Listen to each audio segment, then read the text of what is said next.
el Mancillo y el Mauricio Sousa. Entonces, en cuanto lo tenga el link, yo les voy a pasar.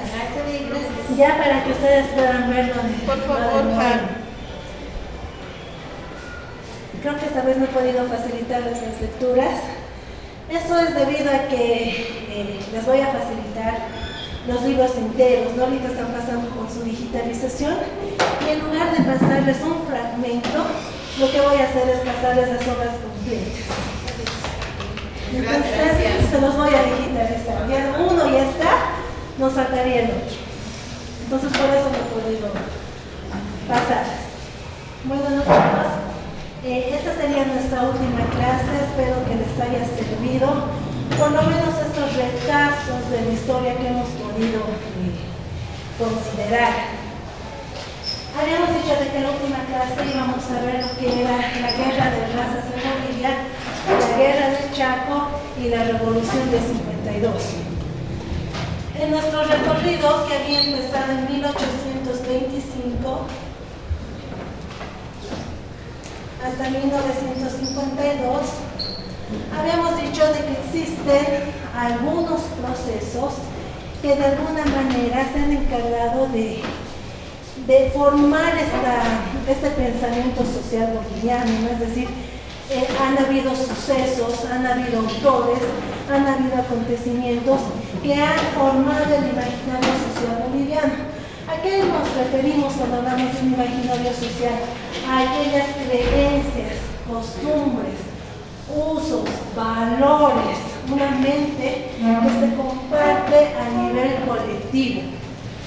Ahí tranquilamente ustedes pueden encontrar el término de identidad, efectivamente. Ahí también ustedes pueden encontrar el término de nacionalidad boliviana.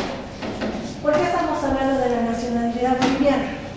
¿Cuál era el primer problema por el que atraviesa Bolivia desde 1825 y que hasta el día de hoy no hemos llegado a superar? Tiene que ver precisamente con el problema de la identidad y de la nacionalidad en Bolivia. En 1825 Bolivia nace como un estado fallido, ¿no? Es decir, es lo que siempre dijeron nuestros vecinos, y el mismo Sucre en algún momento tuvo que admitir de que Bolivia es hija de la improvisación, ¿no? Es decir, se funda el país, pero nunca se supo cuáles iban a ser los lineamientos sobre el cual se iba a formar esta nación, a quiénes se iba a llamar bolivianos, quiénes iban a ser ciudadanos, cuál iba a ser esta nación por la cual se construye. ¿Qué va a pasar entonces? No se olviden de que el siglo XIX es la historia de una nación sin ciudadanos. ¿Qué habíamos dicho también? Más allá de la constitución que nos deja el Bolívar y que inmediatamente es reemplazada por los códigos Santa Cruz, habíamos visto que el término de ciudadanía seguía siendo un gran problema, al igual que la identidad boliviana. Razón por la que nosotros atravesamos con la ley de circulación, y al momento que se da la guerra del Pacífico, la nación boliviana no estaba todavía en formación. Es por eso que bueno, pues, a fin de cuentas, la pérdida del litoral, vamos a poner entre comillas, porque luego ustedes han visto que Bolivia, sin muestra cierta resistencia, no significó nada.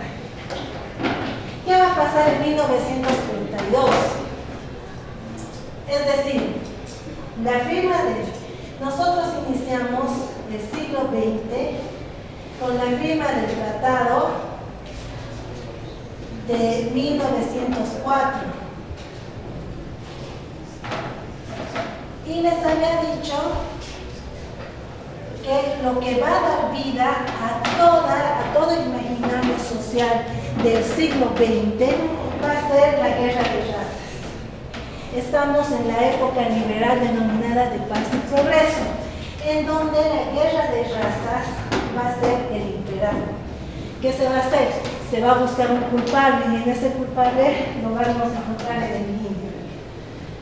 En 1909 y en 1910, y espero que ustedes también puedan leer en su tiempo libre, se va a dar uno de los debates más interesantes del siglo XX. Se han dado varios.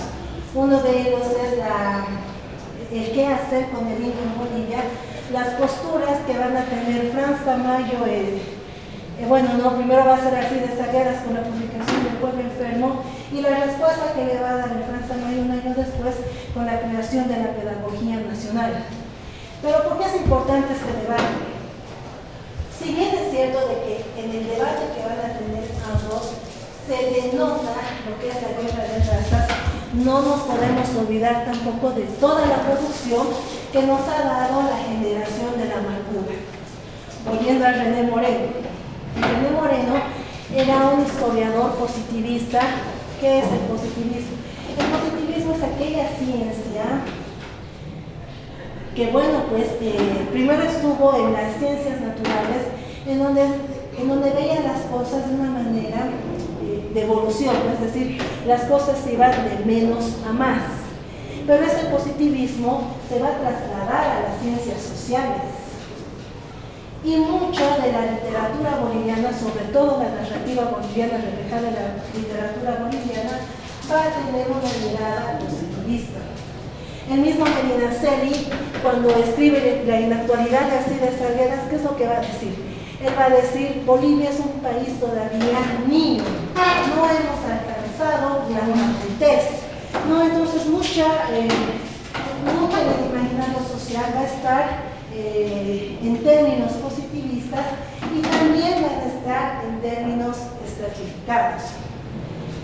Ojo que no es lo único que publica Alcides Arguedas. Alcides Arguedas también publica 5 años más antes, en 1905, Vida Criolla, que es una novela en donde refleja cómo era la vida de la élite paceña.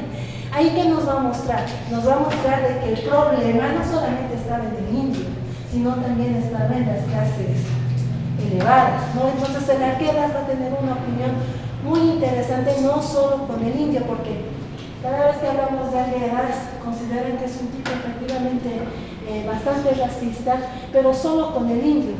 Arguedas tenía una posición muy, ¿qué les digo? Era muy crítico, pero no solo con el indígena, sino también era así con el cholo, con el criollo, con el cura, con el paceño, con el cochabambino, es decir, no era con todos. Tanto así que cuando le manda la carta al general Bush, se va a ganar un puñete, ¿no? Entonces era bastante ácida su crítica. Ustedes cuando tengan la oportunidad de leer Vida Criolla, espero que lo hagan, se van a dar cuenta, ¿no? Más o menos cómo nuestra Bolivia de inicio del siglo XX.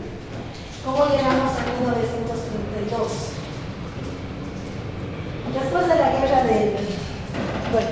después de la firma del Tratado de 1904, en términos de pensamiento social,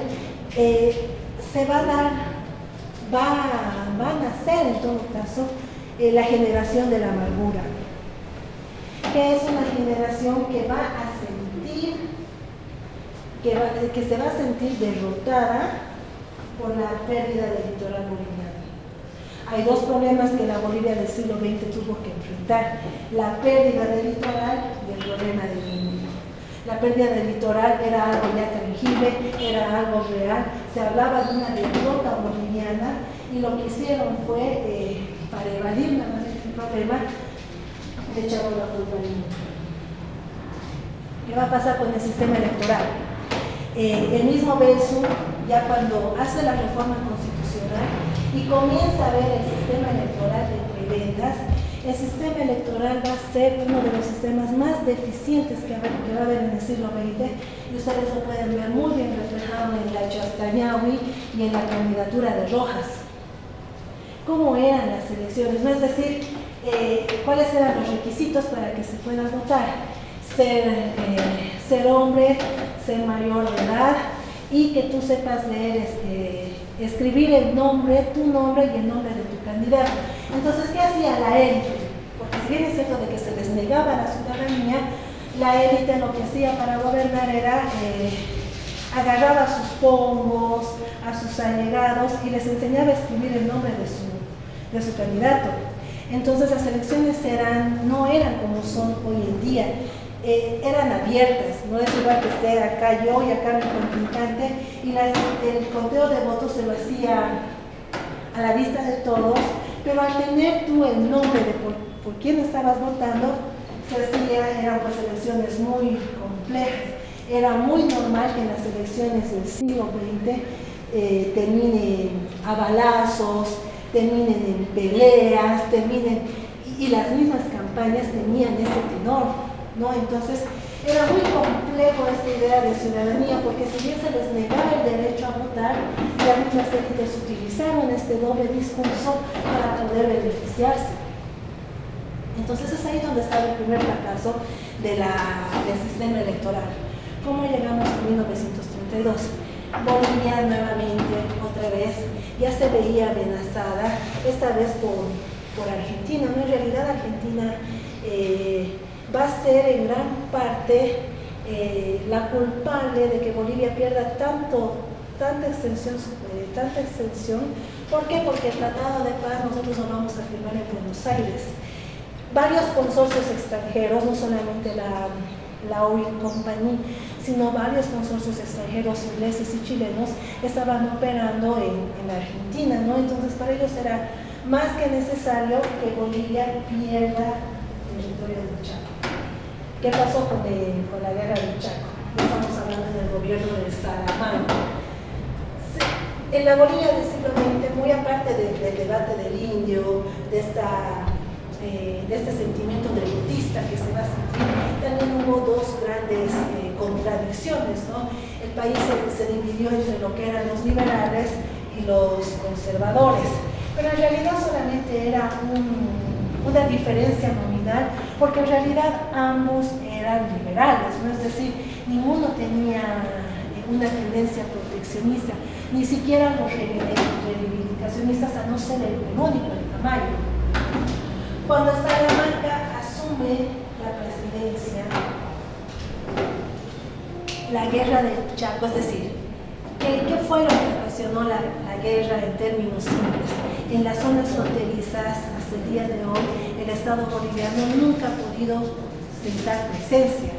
No lo hizo en la guerra del Pacífico, no lo hizo con el Acre y mucho menos lo hizo con el Chaco. El día de hoy nuestras zonas fronterizas son un desastre, ¿no? Es decir, hay muy poca presencia. Siempre había estos amagues entre Fuerzas Armadas paraguayas y bolivianas que se acusaban de pasarse esta tierra de nadie, ¿no? Es decir, en zona fronteriza hay una tierra que se considera que es de nadie, que no le pertenece ni a uno ni a otro. Pero cuando Bolivia se pasa, ellos piensan de que Bolivia está tratando de invadir. De hecho, Paraguay, al igual que Chile, lo que van a hacer de la guerra del Chaco es que Bolivia invade. Bolivia tenía pensado invadir el Paraguay, algo que era totalmente falso. ¿Por qué? Porque si ustedes se fijan en los mapas que tenía Bolivia y que tenía Paraguay, solamente desde 1929 y 1928, van a darse cuenta de que quién va implementando qué caminos en el Paraguay, postas en el Paraguay, enfermeras en el Paraguay, va a utilizarse. Entonces, quienes se van armando para tener para armar una guerra, era Paraguay, y Bolivia no tenía absolutamente nada. En eso se nos viene en 1929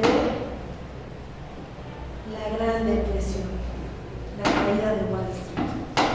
¿No? Entonces, con todo ese contexto, nosotros nos asomamos a la guerra del Chaco.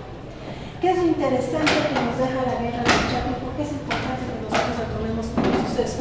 En la generación de la guerra del Chaco se va a dar una consecuencia lógica, va a ser la generación de la guerra del Chaco.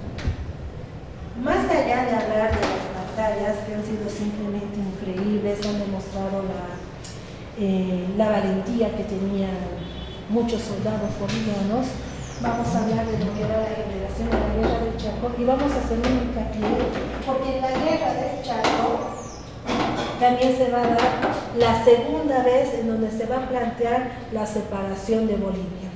La primera vez había sido con la Confederación, la segunda vez que fue más real fue en la guerra del Chaco. Hay un historiador cruceño que el día de hoy está siendo rescatado y está siendo muy bien utilizado, sobre todo para los sectores regionalistas, el Miguel Herandía, un historiador cruceño de padres chilenos, en donde básicamente él va a promover la separación de Bolivia. En la guerra de Chaco, Bolivia perdió precisamente porque había estas ideas separatistas al interior del alto mando militar, por un lado. También había muchos de estos traidores, si ustedes quieren llamarlo, al interior de Cancillería y Ministerio de Relaciones Exteriores. Es decir, teníamos enemigos externos y teníamos enemigos internos que estaban coayudando a nuestros enemigos externos.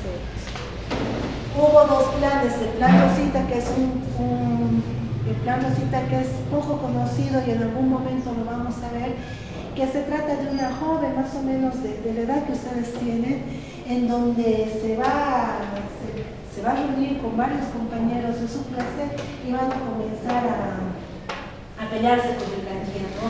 Y son ellos los que van a denunciar el plan Gandía, el plan Rosita, y al final se nos va a terminar decapitando a los que estaban al lado de la idea separatista. Bueno, eso es un capítulo.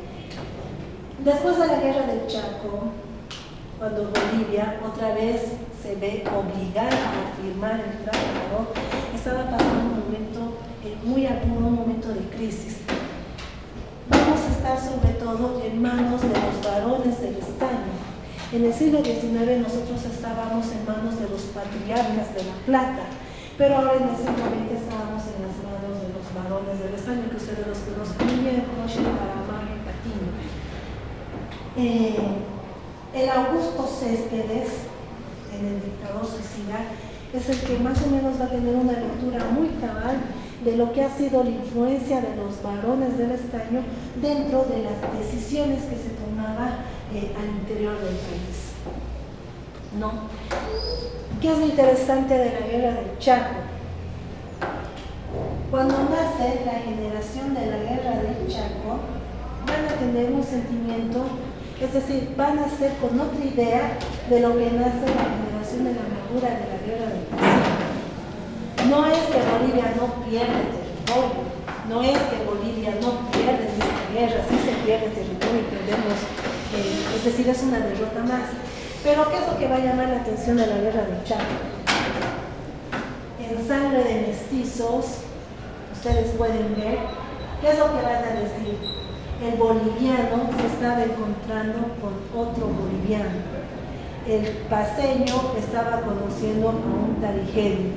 El indio estaba relacionándose con el patrón.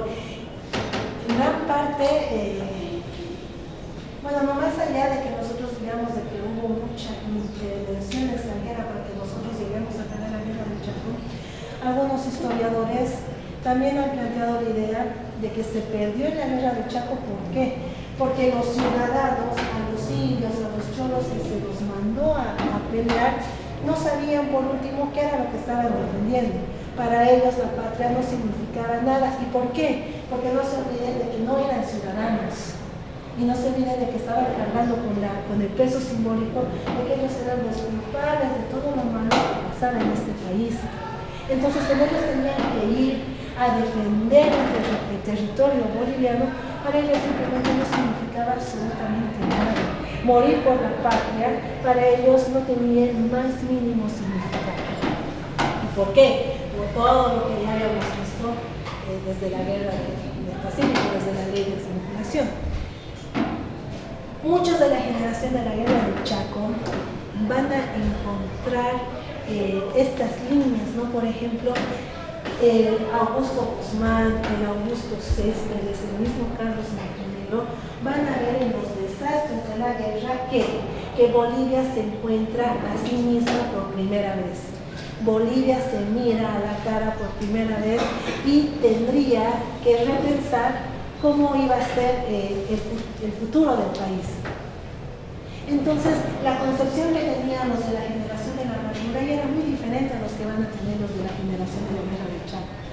¿Qué va a pasar con los de la generación de la guerra del Chaco?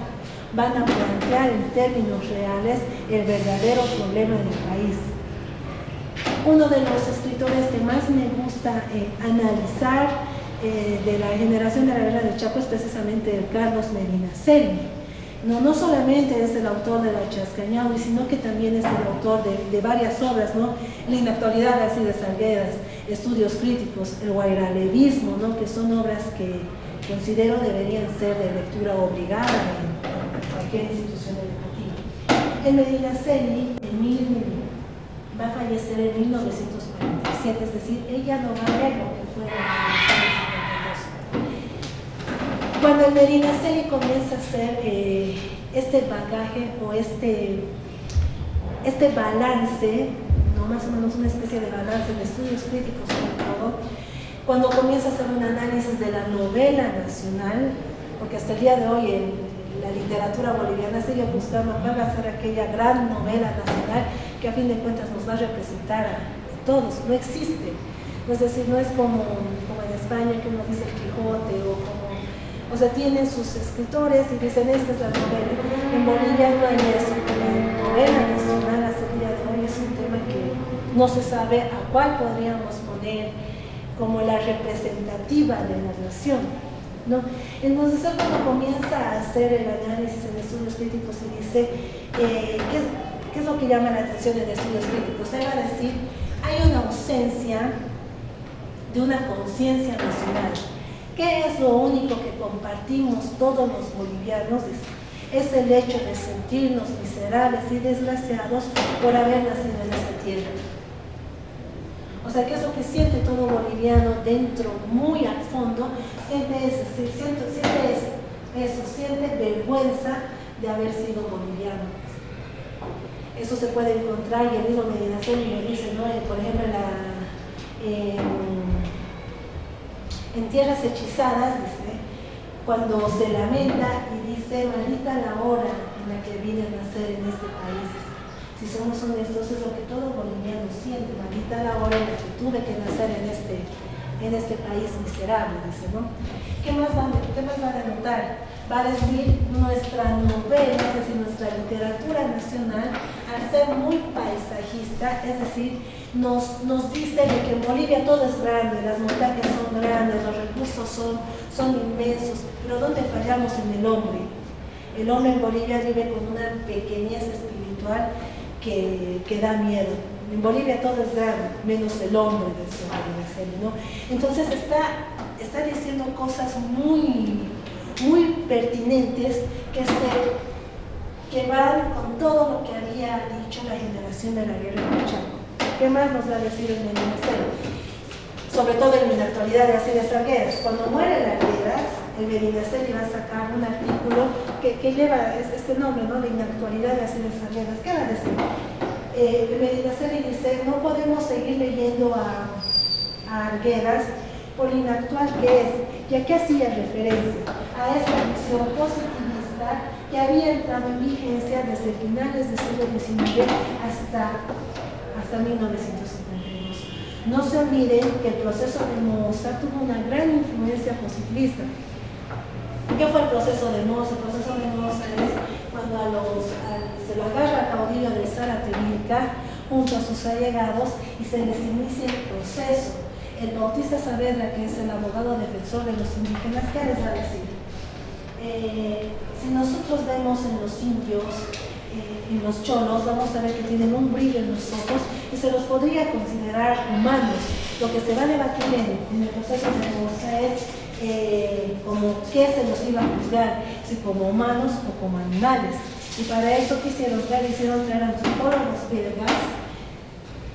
Por eso les digo, el positivismo es bien interesante, porque al traer a los antropólogos belgas se les midió las facciones, ¿no? Es decir, se les midió el cráneo, se les midió los pómulos, el tipo de nariz, color de ojos, y se determinó por el tamaño del cráneo que tenía el nivel de criminalidad.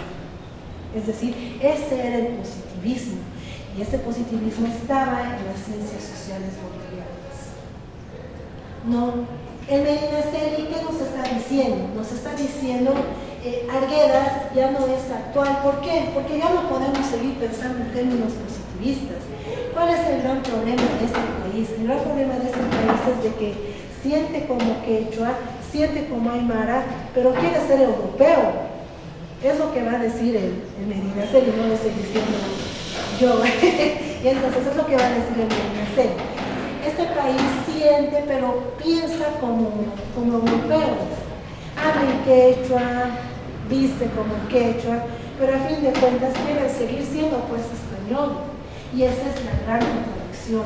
Esa contradicción es lo que nos llevó al fracaso de la guerra del Chaco. No va a hablar de la guerra del Pacífico, pero sí va a hablar de la guerra del Chaco. ¿Y qué nos va a decir el Medinaceli? El Medinaceli nos va a decir, ya es hora de que cada uno de los bolivianos comience a pensar, comience a formar en crear una conciencia nacional capaz de reconocer a todos. El Medinaceli va a ser el primero. El Carlos Montenegro, que ya vino después con el colonialismo y nacionalismo y colonialismo, ¿qué es lo que nos va a decir? Nos va a decir exactamente lo mismo que el Medinaceli. Lo triste del Medinaceli es de que falleció en 1947 y no pudo ver ya la revolución de 52. ¿Quién sí ha podido ver la revolución de 52? Es Franz Tamayo. Y tiene una nota muy interesante cuando se le quitan las tierras y él dice, no, efectivamente se le quitaron las tierras, entonces es lo que dice la ley y yo voy a aceptarles. Dice, no, Tamayo no presenta denuncias, no lucha por mantenerse, por continuar como hacendado, ¿no? Sino de que Tamayo les dice, no, les pertenece, nos pertenece, y si yo me tengo que quedar con una parcela, bueno, pues me quedo con una parcela. El que sí vio la revolución de 52 es el Tamayo, pero el Medinaceli ya no, Arguedas ya no. ¿Qué más hay que rescatar de la generación de la guerra del Chaco? Hay una parte en literatura boliviana que se conoce como el misticismo de la tierra, que en realidad es una técnica narrativa de los miembros de la generación de la guerra del Chaco, que significa que volver a la tierra, encontrar en la tierra la propia explicación, es decir, van a replantearse muchas cosas, sobre todo en Aluvión de Fuego, ¿no? que es una novela muy interesante porque es un joven de clase media alta que decide enlistarse a la guerra y por primera vez se ve obligado a convivir con los indígenas. Entonces él, cuando ya vuelve, comienza a organizarse con los indígenas y va pidiendo mejores condiciones y que puedan ser reconocidos como ciudadanos. En todas las obras de la generación de la guerra del Chaco ustedes van a encontrar esto, la ausencia del gran Estado, ¿no? En la Laguna H3 del Adolfo Costa Durrés, por ejemplo, porque es una interesante novela, o por ejemplo en El Pozo, no sé cuántos de ustedes han leído El Pozo de Guzmán. Es un cuento muy, es el cuento emblemático de la generación, vamos a decir. El Pozo, que está relatado en metáforas, ¿qué es lo que va a decir? Van a decir, una compañía se pierde en el desierto y lo que ellos hacían era cavar todos los días un pozo tratando de encontrar agua. Pasaban los días, los meses, todo, buscaban y nunca encontraban nada. Entonces eso aquí nos está haciendo referencia a que la guerra del Chaco, si bien es cierto, había sido por proteger al Chaco, era una gran mentira. Muchos creían, y muchos de los de la generación estaban de acuerdo, en que la guerra del Chaco se la crea artificialmente para desviar los problemas que se estaban desembocando desde 1929. Es por eso que muchos de los cuentos ustedes van a ver esta idea de la ilusión. Es decir, se hace, pero no se encuentra absolutamente nada. Ese fue el error del mismo Salamanca y fue el error de toda la conducción de la guerra del Chaco. ¿Por qué? Porque ellos creían que al ganar Boquerón ya se tendría ganada la guerra. Es decir, ellos pensaban que conociendo este punto ya se iba a ganar todo este universo. Cuando tomaron el Boquerón para el ejército boliviano no fue nada difícil, porque ellos creían que tomando ya se iba a ganar la guerra del Chaco. Lo que no se imaginaron fue de que realmente el Chaco, inexplorado todavía para el mismo ejército y para el mismo gobierno de Bolivia, era un monstruo que no podían dominar. Y después, bueno, ya han visto también cómo Boquerón otra vez nos vuelven a ganar, pero con una de las historias más épicas de de la historia universal, la batalla de Guayana. ¿Qué más nos van a decir los de la generación de la guerra de Chaco? No es de que termina la guerra y automáticamente se da la revolución de 72. Han pasado todavía muchas, es decir, ¿qué va a ser lo más interesante a partir desde 1935? Porque la guerra dura desde 1932 hasta 1935. La formación de los partidos políticos. Por primera vez en Bolivia se estaba dando una gama de fraccionamientos de los mismos partidos políticos. ¿Por qué? Porque antes máximo teníamos 3. En un principio eran los liberales y los conservadores. A mitades, hasta antes de la guerra de Chaco, eran republicanos, liberales y conservadores. Pero solo después de la guerra de Chaco ya teníamos al POR, al PIR, al MNR, es decir, ya había más partidos de tendencia marxista, de tendencia nacionalista, es decir, tendencia de izquierda, había bastante. ¿Qué es lo que va a pasar con el MNR? Hay un dato que siempre me gusta decirlo, y está en las cartas que deja el Tamayo. Se dice, ¿por qué el MNR logró tener tanta fuerza? Más fuerza que el POR, más fuerza que el PIR, más fuerza que todos estos partidos. El POR tenía una tendencia trotskista, era leninista efectivamente, tenía bastante influencia de los bolcheviques rusos.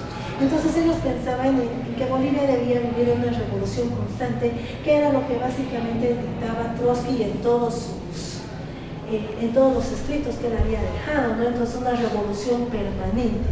Esa fue la salida del POR. Pero ¿qué va a decir el nacionalismo del MNR? ¿Por qué logró terminar? Es decir, ¿por qué dentro de todos los partidos el MNR terminó liderando la revolución? Fue sobre todo por cómo plantearon el problema, nacionalismo. Por primera vez el nacionalismo planteado así, un nacionalismo boliviano, es decir, el nacionalismo que planteaba el MNR no era ni marxista, no era ni indigenista, no era ni indianizado, es decir, era un bolivianismo, era un nacionalismo que nacía de Bolivia para Bolivia. Más allá de lo que fue Carlos Montenegro, uno de los que asesoró bastante y así incluso fue candidato para ser diputado fue Carlos Medinaceli. Entonces Medinaceli, ¿qué decía? Es necesario pensar Bolivia para los bolivianos. Pero ¿eso qué significa? Significa de que todos nuestros errores, todos nuestros fracasos, todas nuestras contradicciones van a ser resueltas acá al interior del país con lo que nosotros definamos. Eso fue el nacionalismo del MNR. Y es ahí donde se diferencia del POR, del PIR, de todas las funciones que se comenzaron a ver. Se dice de que el Tamayo, es decir, el Tamayo gana las elecciones antes de que se dé el mandato. Gana las elecciones como presidente, pero por un golpe de Estado, el Tamayo no asume la presidencia. Franz Tamayo. ¿Qué va a pasar entonces? El Franz Tamayo va a tratar de volver. Cuando se reúne con los del MNR, muchos miembros del MNR le van a decir a Tamayo que les gustaría que una de las duplas tenía que ser efectivamente Franz Tamayo como presidente y Víctor Paz como vicepresidente. Esa era la consigna. ¿Qué es lo que ha pasado? Pasa de que Víctor Paz no acepta jamás la consigna de que Franz Tamayo termine asumiendo la presidencia. ¿Y qué va a hacer? Entonces lo van a relegar ganan. Primero aceptan, Víctor Paz acepta. Ganan las elecciones, pero le meten el golpe de Estado. Y otra vez cuando se le vuelve a proponer la misma dupla, el Víctor Paz ya no acepta, entonces a Tamayo se lo relega. Pero ¿qué va a pasar antes de 52? Va a ganar el MNR, efectivamente ganan las elecciones y se va a dar el golpe de Estado del Mamita. ¿Qué va a pasar? Un año antes ganan las elecciones, los destierran a los ideólogos del MNR y los que se quedan acá van a comenzar a trabajar para la vuelta. Si ustedes piensan que Víctor Paz estaba el 9 de abril de 1952, no, el Víctor Paz llega después de que se da la insurrección. El Víctor Paz estaba exiliado en Buenos Aires. Entonces Víctor Paz no estaba en la insurrección popular del 9 de abril de 1952. Muchos de sus... claro, no todos son los que se van a encargar de torturar a los del MNR. Van a ser entre ellos los de la falange socialista, ¿no? Entonces ellos veían un peligro del MNR y a los que se quedaron acá los torturaron. Es una gran verdad. Antes de la revolución hubieron hechos muy violentos y muy sangrientos, pero no solamente porque estábamos en la saga de la revolución. Esta práctica de cometer torturas, de fusilamientos públicos, era una práctica muy común en la política boliviana del siglo XX. No se olviden cómo ha fallecido el Villarroel, cómo falleció el Perso, qué fue lo que pasó con el Germán Busch. Entonces estas prácticas caudivistas, tan violentas como eran, estaban a la orden del día dentro de la política boliviana. Cuando se da la insurrección del 9 de abril y ya vuelve Víctor Paz a asumir la presidencia, no es casual que lo primero que va a hacer el Víctor Paz es, el primer decreto que va a nombrar, que es la nacionalización de YPFB, tiene que ver sobre todo por cómo, es decir, estábamos entrando de la Bolivia liberal, política liberal, en manos de consorcios extranjeros, es decir, el Estado boliviano nunca estuvo en manos del Estado boliviano, sino estuvo en manos de consorcios extranjeros. Tanto así que cuando Bolivia, después de la guerra del Chaco, le pide un préstamo al Banco del Patiño, el Patiño le dice que le iba a prestar solo si le daba a cambio una mina, parte del Cerro Rico de Potosí, y se tenía que pagar un interés del 70%. Entonces, ¿qué va a hacer el gobierno boliviano? Prefiere prestarse del gobierno suizo a un interés mucho más bajo y con cláusulas menos abusivas que la que el mismo Patiño le ofrecía. Eso fue sobre todo en el gobierno de Villarroel. Muchos de los de la generación de la guerra del Chaco no solamente van a ver la idea de la identidad nacional, ¿no? Es decir, esta identidad nacional fraccionada, esta sociedad estamental estratificada, que, bueno, pues no nos permitía avanzar hacia ningún lado, sino que también van a tener una mirada muy sensata acerca de cómo Bolivia estaba haciendo el manejo de sus recursos naturales. Y uno de los más brillantes que hay es, por supuesto, el Marcelo Quiroga y el Sergio Almaraz. En el saqueo de Bolivia ustedes van a poder ver cómo es de que llegamos a 52, por qué se llega. Fue una ayuda entre indígenas y el movimiento minero, efectivamente. ¿Por qué? Porque habían sido los que más habían sufrido hasta después de la guerra del Chaco. ¿Qué más podemos decir de la insurrección del 9 de abril? Cuando el Marcelo Quiroga les dice Bolivia está siendo saqueada y ni siquiera se da cuenta, es decir, Bolivia tiene que pedir limosna para sobrevivir, pudiendo vivir tranquilamente de lo que produce el estadio, nosotros dejaríamos de ser un país tan dependiente. Es lo que va a decir el Marcelo Quiroga. ¿Qué va a pasar? Lo primero que van a hacer es la nacionalización de las minas. Antes de decretar el voto universal, lo que van a hacer es la nacionalización de las minas. Por primera vez, los recursos naturales, recursos estratégicos van a pasar a manos del Estado. Por primera vez en la historia. Eso solamente había pasado en el gobierno del Sucre y del mariscal Andrés de Santa Cruz.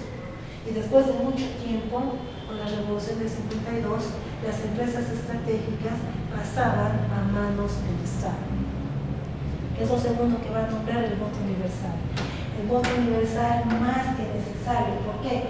Porque con el voto universal se estaba dando la ciudadanía a todos los bolivianos, sea del género que sea, sepa leer o escribir, es decir, ya cualquier persona podía votar. No se olviden que antes no se podía. ¿Y qué más incluía el voto universal? Incluía de que las elecciones también iban a ser de manera cerrada, ya no iban a ser de manera abierta. Entonces iban a ser cerradas. Después se va a dar la reforma agraria. La reforma agraria en realidad, ustedes, no sé si se acuerdan, habíamos visto de que el país ha sufrido bastantes reformas agrarias, ¿no? La primera ha sido con el Estado que ustedes sufren, en donde la primera reforma agraria se lo hace con los del clero, se hace con los miembros de la iglesia, en donde esta primera reforma agraria les quita los títulos de propiedad a los del clero y mantiene los títulos de propiedad de las comunidades indígenas. La segunda reforma agraria, si ustedes quieren llamarlo, habíamos visto que se da con la ley de circulación. Y esta vez no se ataca a las tierras de clero, sino más bien a las de las comunidades indígenas. ¿No? ¿Por qué? Porque estaba de manos muertas, ¿no? Y es bien interesante cómo se va a dar la reforma agraria. ¿Por qué? Porque cuando se hace la reforma, hay una parte donde le va a decir, ¿no? La idea de las manos muertas tiene que morir. Que también era una noción a que decían el Estado boliviano que existía antes tiene que desaparecer, ¿no? Entonces, con lo de la reforma agraria se pensaba saldar, bueno, con la reforma agraria, con el voto universal, se pensaba saldar lo que fue la deuda histórica que se estaba arrastrando desde 1800, más o menos desde 1889, cuando se da la guerra federal, ¿no? Entonces, más o menos se va dando desde ahí.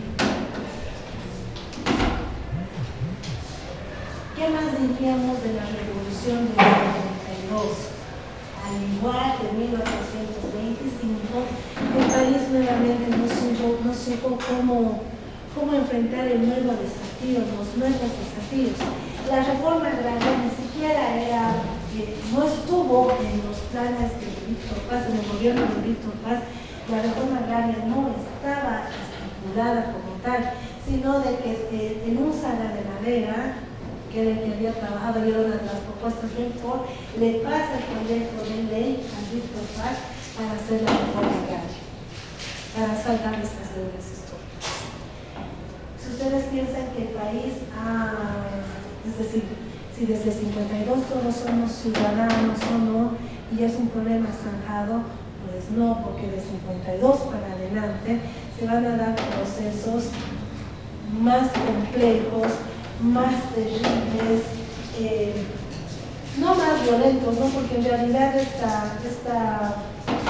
político terror boliviano, que ya estuvo presente desde Santa Cruz, va a continuar con vigencia hasta 1985. ¿No? Entonces, nosotros diríamos de que hasta la Bolivia del siglo XX tiene dos partes, efectivamente. La que va desde 1900 hasta 1950 es una Bolivia, y la que va a venir de 72 para adelante es definitivamente. ¿Cuál va a ser uno de los errores del MDR? Y lo dice Zabaleta. En realidad Zabaleta es uno de los que más ha estudiado los procesos de las revoluciones en 32, junto con el Tristán Marofe, ¿no? Entonces, ¿qué van a decir ellos? Van a decir uno de los grandes problemas de las revoluciones en 52 es que no pudo, a fin de cuentas, poder solucionar el problema del ciudadano en Bolivia, el problema del mestizaje. ¿Qué va a pasar con el mestizo en Bolivia? ¿Qué está pasando ahora? ¿Qué fue el proceso de mestizaje que planteó el MDR? El MDR ciudadano, es decir, era necesario formar al nuevo ciudadano boliviano, al ciudadano que había nacido en la Revolución de 52, es decir, era necesario formar una nueva conciencia nacional, y lo va a hacer a través de los procesos de mestizaje que hubo.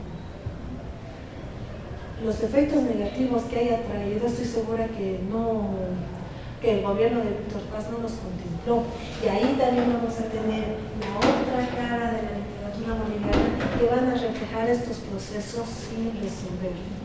Uno de los puntos de mestizaje que va para que el boliviano conozca o sienta o comprenda qué significa la patria, va a ser efectivamente el servicio militar obligatorio para todos los varones. Lo que el gobierno boliviano no vio es de que se iba a dar un proceso de desclasamiento, ¿no? Es decir, hay muchos cuentos en donde van a mostrar, ¿no?, este hecho donde muchos soldados al ir al cuartel ya no querían retornar a sus comunidades, sino se querían quedar a trabajar en las ciudades y dar los procesos de migración. Y ahí van desconociendo a sus raíces. No será solo el primer problema, no es el único, va a haber un montón de problemas más. Después de 52, ¿qué más va a seguir?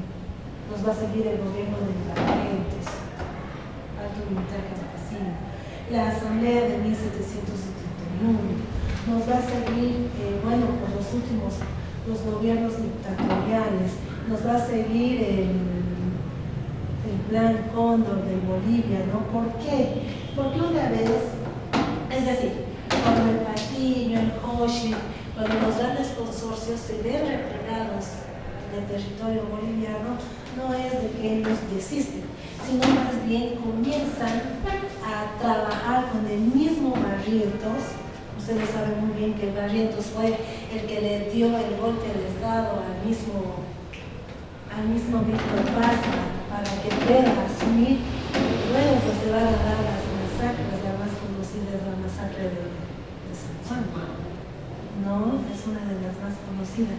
Entonces ellos siguieron operando para que tengan gobiernos mucho más complacientes que los puedan seguir dominando los recursos de Bolivia. No es la única masacre, vamos a tener más, la de Todos Santos, es decir, los gobiernos dictatoriales, el fiasco del abrazo de Charaña, los tratados de 1975, las compensaciones, es decir, va a haber mucho más. Pero espero que por lo menos hasta acá, desde 1825 hasta 1952, ustedes tengan por lo menos un panorama más claro para que se pueda comprender los acontecimientos que me han seguido desde 52 para adelante y lo que nos está tratando vivir ahora. Como se han dado cuenta, y yo les digo siempre, hay problemas que el país todavía no ha resuelto. Es como si seguiríamos viviendo, qué sé yo, ¿verdad? Tenemos esa sensación de que pese a todo lo que se ha avanzado, yo no sé cómo vamos a llegar al bicentenario, es como si Bolivia siguiera teniendo obstáculos que no puede avanzar, ¿no? Pero al menos ustedes ya saben por qué. ¿Tienen alguna duda? ¿Han comprendido hasta ahí? ¿Se ha entendido la guerra del Chaco y lo que significó la revolución del 52? La generación de la guerra del Chaco. ¿Por qué se diferencia de la generación de la locura?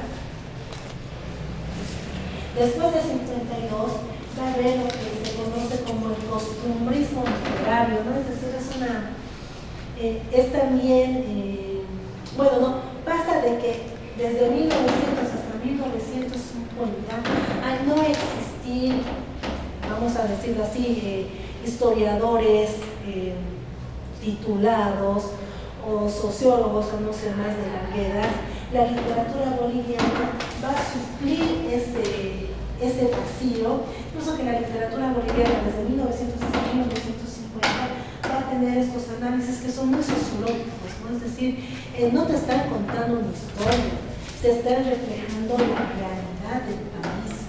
Y esa fue la función de la literatura boliviana desde 1900 hasta 1950. No nos están diciendo, ay sí, qué bonito, de la Chascañao, no, nos están reflejando los grandes problemas que ha tenido que atravesar el país desde 1900 hasta 1950. Si ustedes quieren comprender comprender detalle a detalle de cómo han sido los procesos históricos, se les recomienda siempre que revisen la literatura boliviana. Arguedas, Tamayo, Medinaceli, Céspedes, Maroff, Chirreches. Entonces ahí van a poder comprender todo esto, lo que hemos visto, reflejado en el Reforma. ¿Tienen alguna duda hasta ahí? Yo sé que el espacio que hemos tenido es demasiado corto, ¿no? Por ejemplo, no hemos podido ver cómo es que Bolivia se vio otra vez obligada a firmar un tratado de paz que definitivamente no le beneficiaba en nada. No hemos podido ver de que, por ejemplo, la historia diplomática de Bolivia es un desastre, 30% se pierde de territorio en batallas y el 70% lo terminamos perdiendo por nuestros diplomáticos, ¿no? Entonces, si hubiéramos tenido más tiempo, una clase hubiéramos visto exclusivamente cómo se hace la firma del Tratado de Paz con el Paraguay. No era para nada beneficioso para el país, pero nuevamente como estábamos otra vez de alguna manera coartados, entonces no había de otra más que hacer la firma. Entonces me hubiera gustado ver eso también, me hubiera gustado hacer algunas lecturas. Por ejemplo, hay un cuento muy bonito que es Quilpo, ¿qué hará Quilpo en la vida? ¿No? Es un cuento más o menos donde está reflejando este problema, ¿no? Es decir, ¿qué va a pasar después de 1952? Es la historia de un niño que va a la escuela. ¿Por qué? Porque ya podían estudiar también, porque antes no se les permitía estudiar. El niño indígena, ¿no?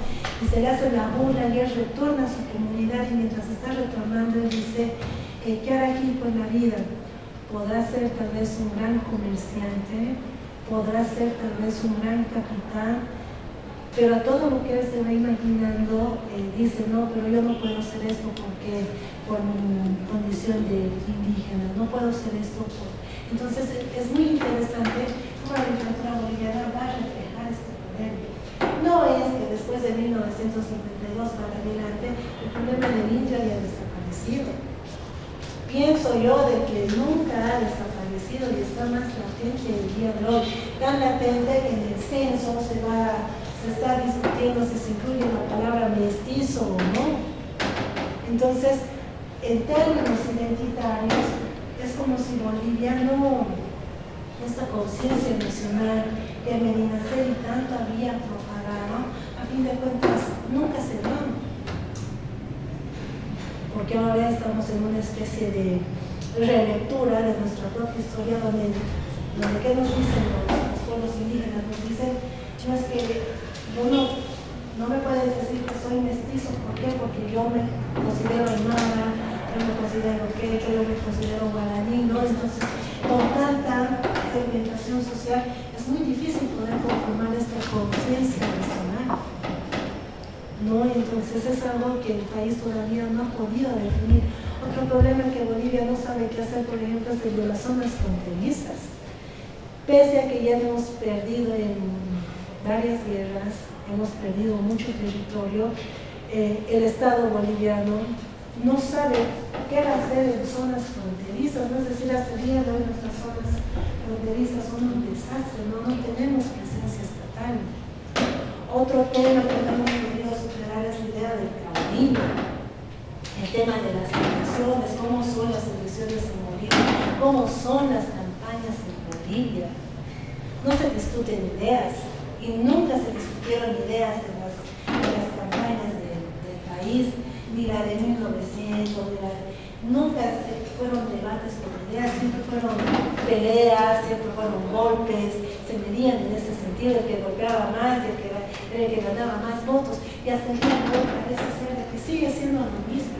La idea del caudillo no ha desaparecido, el caudillo sigue siendo la única forma de hacer política en Bolivia. No solamente ahora con el caudillo, siempre aparece un nuevo caudillo. Es como si Bolivia no pudiera pensar el país en otros términos. Otro tema que no hemos superado hasta el día de hoy es de que no somos conscientes de la amenaza externa que tenemos. de la amenaza externa con la que vivimos actualmente hoy en día. ¿No? Entonces son tantos problemas que el país todavía no ha entendido, no ha comprendido, que bueno, pues estamos a punto de cumplir 200 años, bueno, pues con nuestras luces y nuestras sombras, veamos cómo terminamos. Es en ese sentido que cuando yo le propuse al doctor Henry poder hacer esta clase, lo hice pensando en eso, ¿no? Viendo cómo ciertos procesos, ciertos hechos han calado en el imaginario social boliviano, y ustedes han visto que son temas muy específicos, son hechos muy que no han pasado desapercibidos dentro de nuestra línea del tiempo y que de alguna manera han generado un tipo de discurso, han generado un tipo de pensamiento. Entonces ustedes pueden revisar, me pueden pedir, como les dije, yo les voy a pasar los dos textos íntegros, digitalizados, para que ustedes en su tiempo libre puedan revisarlo, ¿no? Y en el tiempo libre que ustedes tengan, puedan de vez en cuando leer una novela, un cuento, o cualquier cosa, ¿no? Entonces, yo la verdad espero que este curso les haya servido para repensar muchos temas, ¿no? Entonces, es lo que espero. ¿Tienen alguna duda? Cualquier duda es nuestra última clase, chicos. La que ustedes quieran. Dentro de la participación de la guerra del Chaco, había un grupo de mujeres que, si no me equivoco, de Oruro fueron hasta el punto donde fue la guerra del Chaco. Si no me equivoco, fueron llamados o conocidos como las Rabonas. No sé si saben al respecto. Las Rabonas en realidad estaban desde la guerra de la independencia. ¿Quiénes son las Rabonas? Las Rabonas son las esposas de los soldados bolivianos que les seguían en todas las batallas. Es por eso que se dice que las Rabonas, es interesante, porque cuando ya no estaban los hombres, es decir, cuando ya estaban derrotados, ellas salían en defensa con sus hijos. Lo hicieron en la guerra de la independencia, lo hicieron cuando hubo el motín de Sucre, lo hicieron en la guerra del Pacífico, lo volvieron a hacer en la guerra del Chaco y también estaban presentes cuando lo sacan al García Meza. Han sido mujeres las que lo han derrotado. Por eso se dice, a Bolivia nos habrán derrotado, pero nunca nos hemos rendido, y es verdad, las Rabonas nunca se rinden. Las han masacrado, las han torturado a ella y a sus niños, pero nunca se han rendido. Entonces, es un fenómeno para estudiar las Rabonas, que estuvieron presentes desde siempre. Nada más que, como ustedes han visto, nuestra historia hay tanto secreto dentro de nuestra historia que todos estos hechos quedan eclipsados, ¿no? Entonces, es por eso. No estuvieron presentes desde la guerra de la independencia. Y eran las que llevaban comida, las que cargaban agua, las que curaban a los enfermos, eran las mismas esposas de los soldados. Es muy interesante. ¿Alguna pregunta más? ¿Tienen alguna duda? ¿Se ha comprendido lo que ha significado todo este proceso? Pregunten, chicos, es nuestra última clase. Aprovechen. Yo la verdad espero que ustedes hayan podido por lo menos comprender en estas 8 sesiones un poco de nuestra historia, ¿no? Que les haya servido un poco para reflexionar también, ¿no? Cómo era eso que decía uno de mis docentes de historia, nada nuevo brilla bajo este sol. Entonces todo esto, lo que estamos viviendo, ya lo hemos atravesado, ¿no? Son cosas que ya hemos vivido. Nada más de que como no tenemos esta conciencia histórica, entonces tendemos a cometer los mismos errores, es decir, volvemos a tropezar con la misma piedra, ¿no? Entonces, es más que todo por eso. ¿Qué tema les está llamando más la atención de todo este curso? A mí me gustaría saber. La Confederación, la salida del Sucre, la guerra del Pacífico, la guerra del Chaco, la revolución del 52, y eso que nos hemos quedado en la mitad, ¿no? Es decir, ya no hemos visto lo que pasa del 52 para adelante. Yo la verdad espero que puedan revisar en algún momento lo que fue sobre todo el pacto militar campesino. El pacto militar campesino es uno de los procesos más complejos de la segunda mitad del siglo XX, que merece toda la atención posible, ¿no? Es decir, cómo el Barrientos se logra una alianza inquebrantable con los campesinos para reprimir a quienes, a los mineros. Entonces, la relocalización fue gracias al pacto militar campesino, ¿no? Entonces yo no me explico cómo se fue dando estas condiciones tan bárbaras. Otro tema que tampoco no hemos podido ver es la Asamblea Constituyente de 1771, cuando el Congreso boliviano es cerrado a la fuerza. Los mineros, sobre todo ellos, van a reunirse en la Asamblea Constituyente, una asamblea muy interesante que va a llegar a suplir el lugar del Congreso boliviano, pero que está formada por la gente común, si ustedes quieren llamarlo. Es decir, esta asamblea es también muy importante. Otro tema que también me hubiera gustado ver con ustedes es el tema del Plan Cóndor. Creo que ustedes lo han visto el año pasado en un evento que tuvieron con una historiadora de Estados Unidos, creo que ya lo han visto. Y otro tema que también ha quedado flotando en el aire es el fiasco del abrazo de Charaña, la desviación del río Lauca, el tema de las compensaciones de 1955. Entonces, tenemos todavía un recorrido más que ya no hemos podido verlo, ¿no? Entonces, espero que en algún momento podamos tener la segunda parte. Un continuará de lo que ha sido, ¿no? Entonces, como les digo, pasa que dentro de nuestra historiografía también, como son acontecimientos del siglo XX, muchos piensan de que por la cercanía en términos temporales, lo que ha pasado en el siglo XX no es tan grave como lo que ha pasado en el siglo XIX y el siglo XVIII, pero es una gran mentira. ¿Por qué? Porque en el siglo XX van a pasar 1000 acontecimientos y es muy difícil seguirle vivo, ¿no? En el siglo XIX fue mucho más fácil. ¿Por qué? Porque empezamos con el nacimiento de la República, la Confederación, la Ley de Desvinculación y la Guerra del Pacífico, ¿no? Es decir, son 4 momentos que pueden explicarnos muy bien cómo fue el siglo XIX.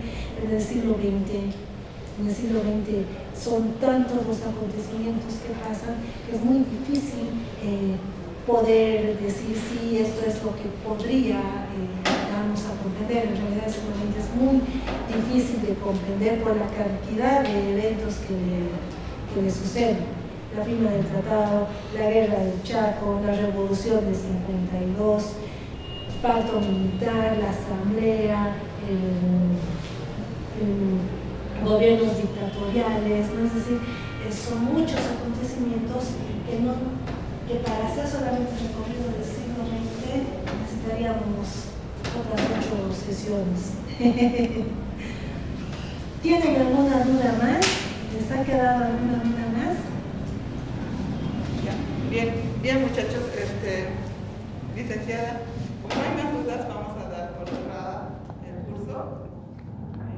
Yo, a nombre del licenciado Pinto, de mis compañeros, quería agradecerle por todo lo que nos ha brindado. Ha sido una experiencia enriquecedora, ha ampliado nuestra comprensión sobre lo que es la historia boliviana.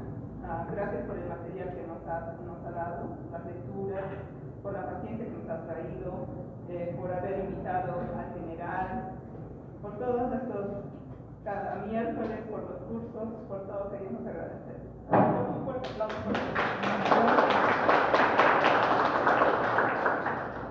gracias más bien a ustedes por haberme escuchado y por haberme brindado el espacio. Feliz de poder compartir nuestra historia, ¿no? Y como les digo siempre, la historia es de todos, ¿no? Entonces no es de todos, hay que saber comprenderla.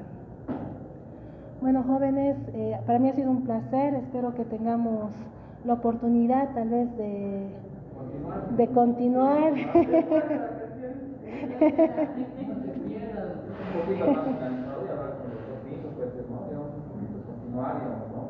Claro, poder continuar, ¿no? La segunda parte, nos hemos quedado en lo más interesante del siglo XX. Bueno, no, yo estoy con casi esto, pero les voy a mandar en cuanto lo termine de digitalizar ambos documentos. Sí, ambos libros. Ahí van a disculpar todos esos garabatos. Si es que